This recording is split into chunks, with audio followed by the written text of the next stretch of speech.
Voici le dernier moment de Michael Jackson. Avant de mourir, il a murmuré des paroles énigmatiques, presque prophétiques, qui ont glacé le sang de ceux qui l'entouraient. Personne ne parle de cette scène. Et pourtant, elle révèle une vérité sombre et troublante. Derrière l'icône mondiale, il y avait un homme brisé, piégé par ses propres démons, par la machine infernale de la célébrité et par une obsession tragique de perfection. Le 25 juin 2009, le monde s'est figé. Les écrans du globe entier se sont remplis de la même nouvelle. Le roi de la pop est mort à seulement 50 ans. Mais derrière ce constat brutal se cache un récit plus complexe, une chaîne d'événements qui mène inexorablement à sa disparition. Michael Jackson, l'homme qui a changé l'histoire de la musique avec Thriller, qui a révolutionné la danse avec le moonwalk, qui a inspiré des générations entières, s'est éteint dans la solitude, entouré de mystères et de médicaments. Ce que l'on oublie trop souvent, c'est que la vie de Michael Jackson a toujours été construite comme une pièce tragique, où chaque acte se terminait par une tempête. Scandale de pédophilie, transformation physique radicale, procès interminable, isolement affectif, dépendance médicale. La star adulée de tous était aussi un prisonnier dans sa propre peau, incapable d'échapper au poids de son image et à l'exigence du public. Et voici la question que personne n'ose poser. Michael Jackson savait-il que sa fin était proche? Ses derniers jours à Los Angeles, en pleine préparation de son grand retour avec la série de concerts This Is It, montrent un homme exténué, à bout de force, mais toujours hanté par une ambition démesurée. Il répétait avec une intensité presque obsessionnelle, comme s'il cherchait à rattraper quelque chose, à prouver une dernière fois qu'il restait le roi. Pourtant, derrière le sourire fragile et les applaudissements de son entourage, ses yeux racontaient une autre histoire, celle d'un homme au bord de l'effondrement. Aujourd'hui, en revisitant ces derniers instants, une vérité s'impose. La mort de Michael Jackson n'était pas simplement un accident médical.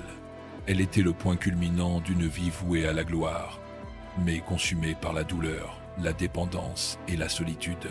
Et c'est dans cette zone d'ombre, dans cette frontière entre mythe et tragédie, que se cachent les secrets les plus dérangeants de l'histoire du roi de la pop. Pour comprendre la fin de Michael Jackson, il faut revenir en arrière, à l'époque où tout a commencé. Le roi de la pop n'est pas apparu du néant. Il est né d'une enfance volée, façonné par une discipline brutale, une ambition démesurée et un besoin insatiable d'amour du public. Dès l'âge de 5 ans, Michael chantait avec ses frères dans les Jackson 5. Très vite, il est devenu la voix principale, l'enfant prodige qui éblouissait par sa voix, sa grâce, son charisme. Mais derrière cette ascension fulgurante se cachait déjà la graine de la tragédie. Un père autoritaire, Joseph Jackson, qui imposait une rigueur militaire, parfois violente, et qui ne voyait en ses enfants que des instruments de succès. En grandissant, Michael Jackson s'est construit une identité artistique hors norme. Les années 80 ont marqué son apogée. Thriller est devenu l'album le plus vendu de tous les temps. Ses clips révolutionnaient la manière de concevoir la musique, et chaque apparition publique se transformait en phénomène mondial. Michael n'était pas seulement un chanteur, il était devenu un mythe vivant. Mais plus la lumière brillait fort, plus l'ombre grandissait derrière lui. La société des années 80 et 90 voyait en lui une figure presque surnaturelle. Un homme qui défiait les lois de la gravité, de la musique, de la couleur de peau. Pourtant, cette fascination s'accompagnait d'une curiosité malsaine. Son apparence changeante, ses opérations de chirurgie esthétique, sa peau de plus en plus pâle due au vitiligo, devinrent des sujets de moquerie, d'incompréhension, voire de rejet. Michael voulait être universel, intemporel, mais il se retrouvait enfermé dans l'image d'un être différent, incompris, presque monstrueux pour certains médias. Puis vinrent les scandales. Les accusations de pédophilie en 1993, puis en 2003 brisèrent définitivement son image publique. Même s'il fut acquitté, le doute persista dans l'esprit du public. Les caméras qu'il avait adorées le transformèrent en bête de foire, traquant le moindre faux pas. Michael, l'homme-enfant qui cherchait refuge dans son ranch de Neverland, fut accusé d'y avoir commis les pires crimes. Ces années de procès l'épuisèrent financièrement, moralement et physiquement. À partir de là, Il n'était plus vraiment le même. Le thème central de son histoire est donc clair. La gloire absolue et la déchéance. Michael Jackson incarne le paradoxe ultime. L'homme le plus célèbre du monde et pourtant le plus seul. Ses succès étaient planétaires, mais son intimité n'était qu'un désert. Ses proches se disputaient son héritage avant même sa mort. Ses médecins l'entouraient de prescriptions douteuses, alimentant sa dépendance aux somnifères et aux anesthésiques puissants comme le propofol. Son corps, usé par les années, les chirurgies et les médicaments, ne suivait plus son esprit qui, lui, restait enfermé dans une quête de perfection. À la veille de sa mort, il préparait This Is It, une série de concerts censés prouver au monde qu'il n'avait rien perdu de sa magie. Londres l'attendait, des millions de fans retenaient leur souffle. Mais dans les coulisses, la vérité était tout autre. Michael n'avait plus la force. Il répétait sans relâche, mais son cœur, son corps, et peut-être même son âme, étaient à bout. Ainsi, le décor est planté. Un artiste légendaire, enfermé dans une spirale de gloire et de douleur. Une époque qu'il a idolâtrée autant qu'elle l'a détruit. Et un thème central qui traverse toute son existence. La célébrité comme bénédiction et malédiction, menant inexorablement à une fin prématurée.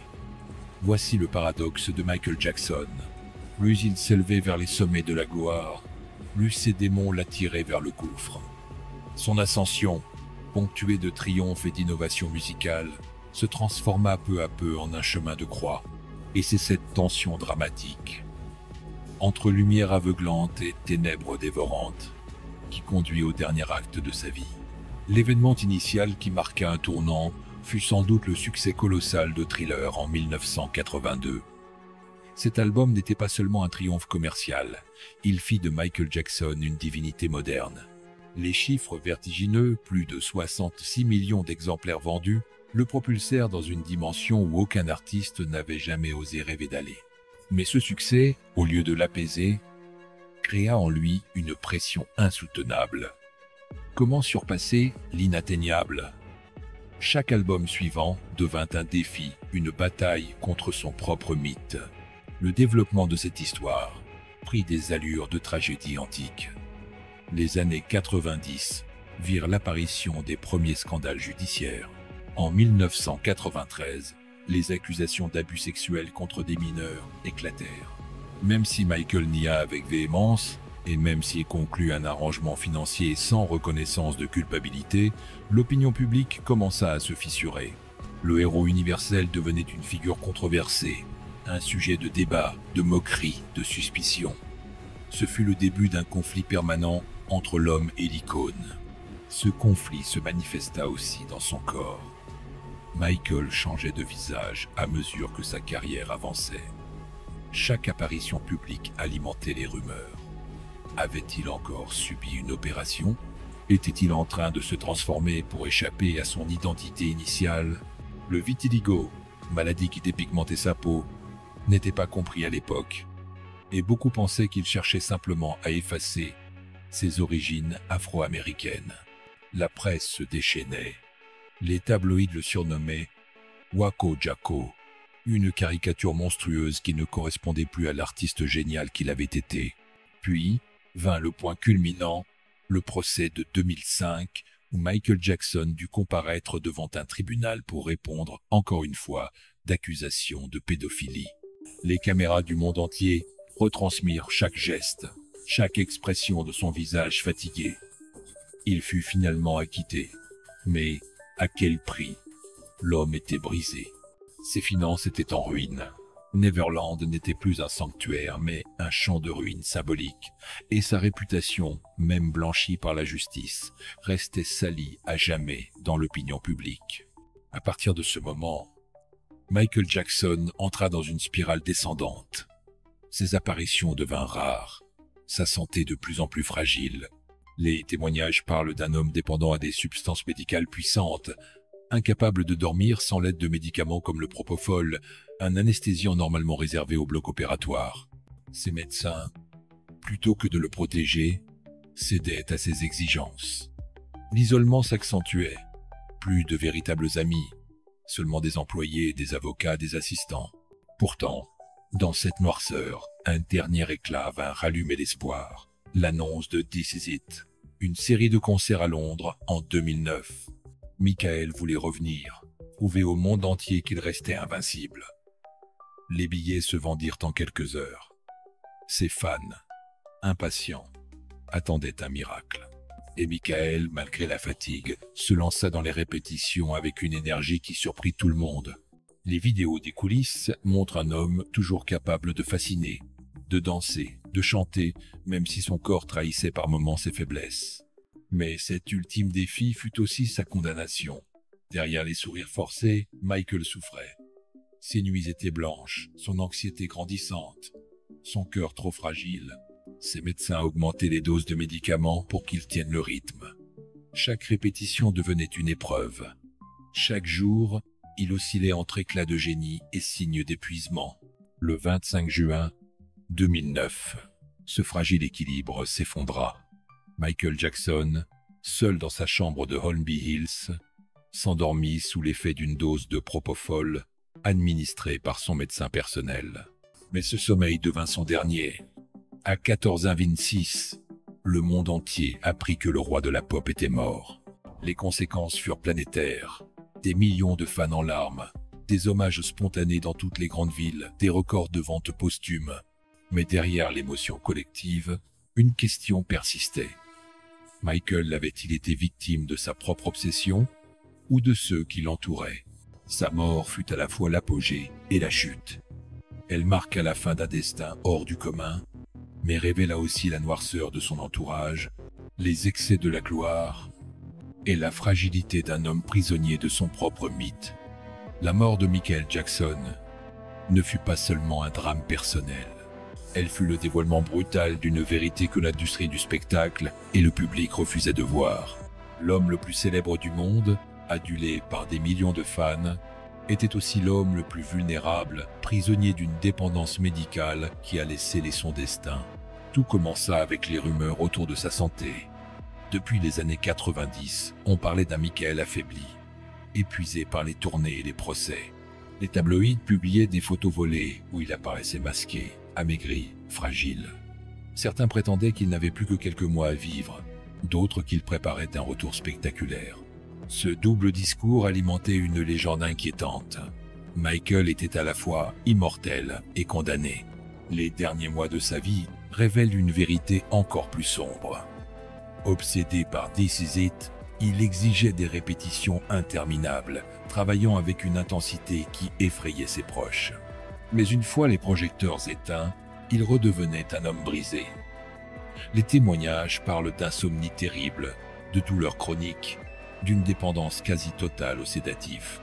Le propofol, cet anesthésiant puissant, était devenu pour lui une échappatoire, un refuge dans lequel il espérait trouver enfin le sommeil. Or, ce médicament n'a rien d'un somnifère.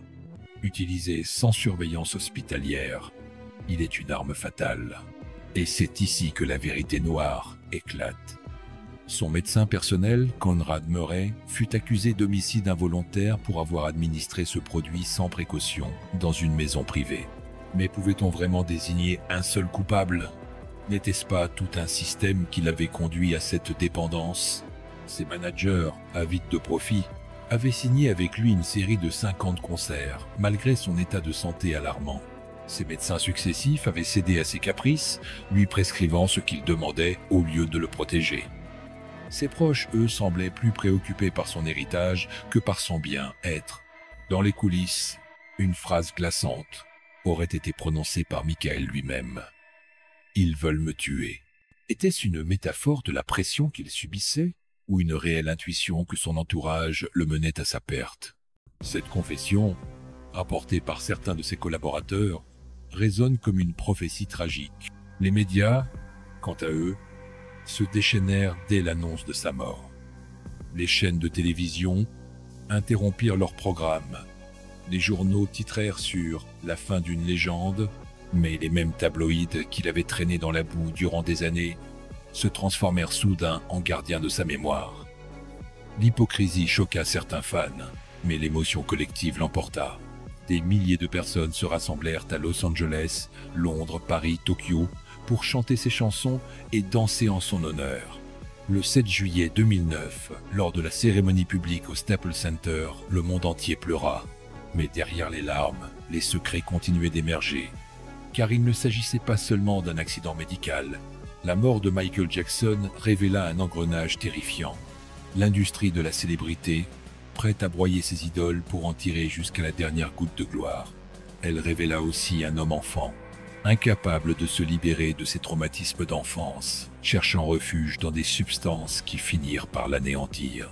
Rappelez-vous ce que vous avez vécu, semble nous dire cette histoire. Derrière les paillettes, il y avait la souffrance. Derrière le sourire, il y avait la peur. Derrière la légende, il y avait un homme qui n'a jamais pu trouver la paix. Aujourd'hui encore, les fans se déchirent. Michael fut-il victime d'un complot, ou simplement de lui-même? Était-il manipulé par son entourage, ou prisonnier de ses propres excès? La vérité, peut-être, se trouve dans cet entre-deux. Un génie trop fragile pour survivre à son propre mythe. Et c'est là que réside le point culminant émotionnel de son histoire. La prise de conscience que le roi de la pop, malgré sa puissance et son aura, était finalement un homme seul, perdu dans l'ombre d'un monde qui ne lui pardonnait rien. Quand on parle de Michael Jackson, il est impossible de rester neutre. Certains voient en lui un génie absolu, le plus grand artiste du XXe siècle, celui qui a redéfini les règles de la musique, de la danse et du spectacle. D'autres, au contraire, ne peuvent oublier les scandales, les accusations, les zones d'ombre qui ont marqué sa vie. Entre mythe et réalité, vérité et rumeur, Michael Jackson demeure un mystère. Notre opinion, en tant que chaîne, s'inscrit dans une approche mythe et secret. Nous voyons en Michael Jackson l'incarnation parfaite du paradoxe de la célébrité. Il fut à la fois un dieu et une victime, un symbole universel et un homme fragile, un innovateur et un fugitif de lui-même. Sa carrière fut une succession de miracles artistiques, mais aussi de chutes spectaculaires. Il faut reconnaître son génie. Peu d'artistes ont eu un tel impact sur la culture mondiale. De Thriller à Dangerous, de la chorégraphie du moonwalk au concert planétaire, Michael Jackson a repoussé toutes les limites. Il a su unir des millions de personnes autour de sa musique, transcendant les frontières, les langues et les couleurs de peau. En ce sens, son héritage est intouchable. Il restera à jamais le roi de la pop. Mais il faut aussi regarder la face cachée. L'homme Michael Jackson était marqué par une enfance traumatisante, une pression médiatique inhumaine et des choix douteux qui l'ont mené à l'isolement. Ses excès, ses chirurgies, sa dépendance aux médicaments ne peuvent pas être ignorés.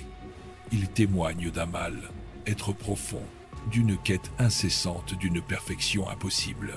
Alors, que devons-nous retenir de lui? Était-il un génie détruit par la gloire? Ou un homme qui, malgré ses erreurs, a réussi à transformer sa douleur en art? Être les deux, car c'est dans cette dualité que réside la vérité de Michael Jackson. Un être complexe, fascinant et tragique. Et maintenant, nous voulons vous poser la question. Quelle est votre vision de Michael Jackson?